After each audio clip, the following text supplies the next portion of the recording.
एक कहावत है कि जिंदगी की कश्ती में जरा सोच समझ कर चलिए, जिंदगी की कश्ती में जरा सोच समझ कर चलिए, क्योंकि यह जब चलती है तो किनारा नहीं मिलता और जब डूबती है तो सहारा नहीं मिलता।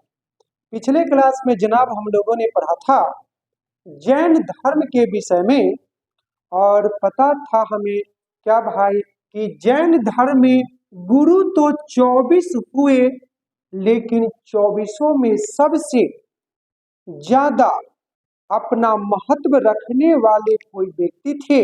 उनका नाम था महावीर स्वामी। नाम क्या था? महावीर स्वामी। महावीर स्वामी। अब कहता क्या है कि महावीर स्वामी नाम के जो व्यक्ति थे, इनके बचपन का नाम था वर्धमान, और अपने बड़े भाई साहब का नाम था नंदी वर्धन, और नंदी वर्धन से आज्ञा लिए और 30 वर्ष की आयु में अपने घर का क्या कर दिया? त्याग कर दिया। और 13 महीनों के उपरांत महावीर स्वामी यानी वर्धमान पूर्ण रूपेण नग्न हो गए, यानी निर्वस्त्र हो गए।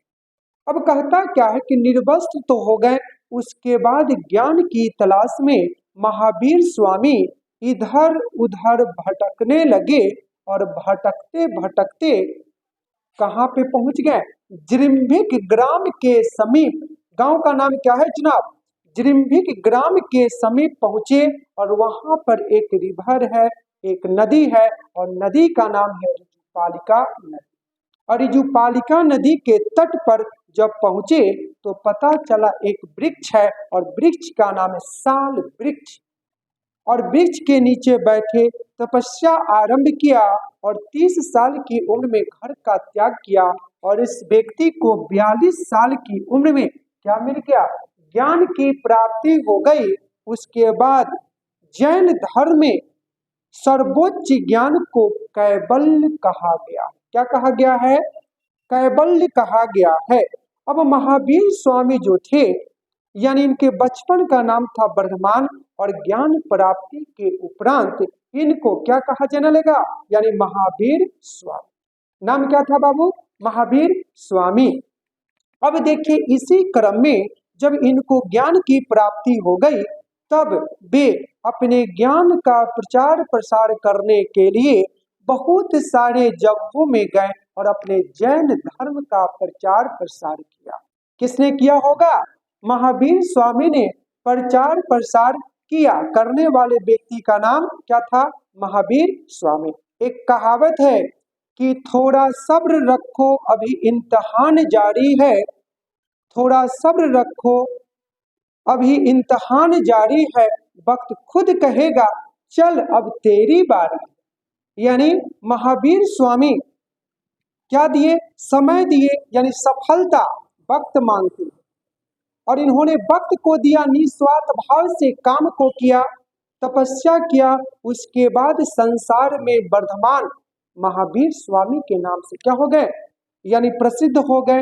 उसके बाद घूम घूम कर जैन धर्म का क्या किया? प्रचार प्रसार किया। और इसी क्रम में महावीर स्वामी चंपा पहुंचे, और चंपा कहाँ है? भागलपुर में। साथ में चंपा के साथ पहुंचे वैशाली, और वैशाली के साथ में पहुंचे मिथिला, और मिथिला के साथ में पहुंचे राजगीर, और राजगीर के साथ साथ में आ गए अपना बिहार यानी मगध में। मगध की धरती पर आया, और आकर के क्या किया? जैन धर्म का प्रचार प्रसार किया। कहो सोनू बाबू, देख रहे हैं सफलता क्या मांगती है? वक्त मांगती है। अगर वक्त दोगे हर वो कुछ मिलेगा जो तुम चाहोगे, वक्त नहीं दोगे तो जिंदगी भी जो तुम्हारा है तुमसे पीछा छुड़ाने का क्या करेगा? कोशिश करेगा।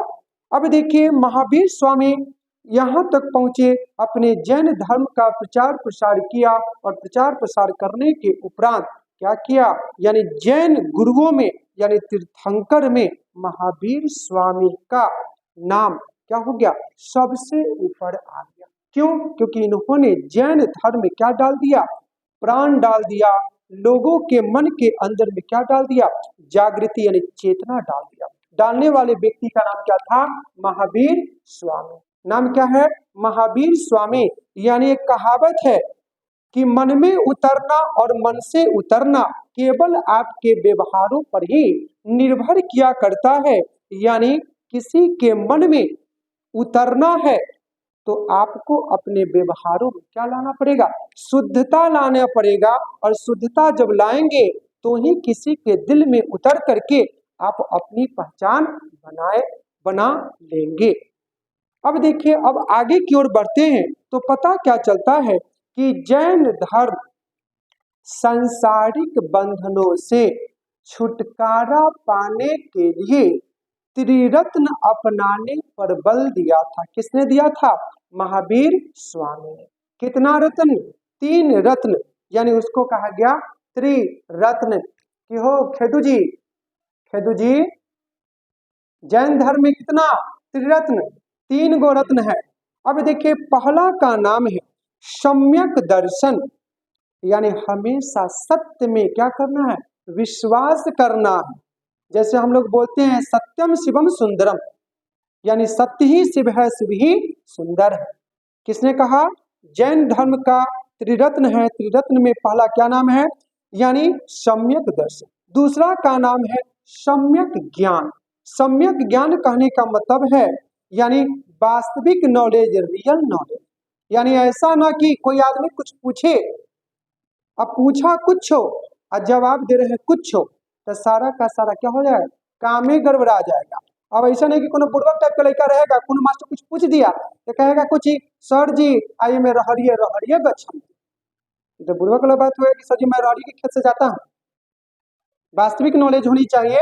नंबर 3 में कहता है सम्यक आचरण, यानी इसका मतलब है दुख सुख में समान भाव। यानी एक बात हमेशा याद रखेंगे, यानी ज्यादा जीवन में दुख आ जाए तो घबराना नहीं, और ज्यादा जीवन में सुख हो जाए तो जीवन में अलबलाना नहीं। यानी ज्यादा सुख हो गया तो अल्बलाइटिस की बीमारी पकड़ लिया तो उसी समय जवानी ठंडा हो जाए, क्योंकि जितना जल्दी आप बढ़ेंगे उतना ही जल्दी क्या हो जाएंगे? घट जाएंगे। तो जीवन में थोड़ा सा क्या करना है? यानी पेशेंस बना करके रखना है। यानी कहने का मतलब है क्या है कि कोई भी दुख मनुष्य के साहस से बड़ा नहीं। कोई भी दुख मनुष्य के साहस से बड़ा नहीं, और हारा वही जो लड़ा नहीं। यानी जो लड़ा नहीं वही हार गया। किस धर्म का सिद्धांत है? जैन धर्म का त्रिरत्न है। यानी उसका नाम क्या है? यानी सम्यक दर्शन, सम्यक ज्ञान, सम्यक आचरण। ये 3 चीज दिया हुआ है किस धर्म में? जैन धर्म में। और इसको अपना करके व्यक्ति क्या कर सकता है? जीवन में दुख से छुटकारा पा सकता है। किस धर्म की बात है जनाब? जैन धर्म की बात है।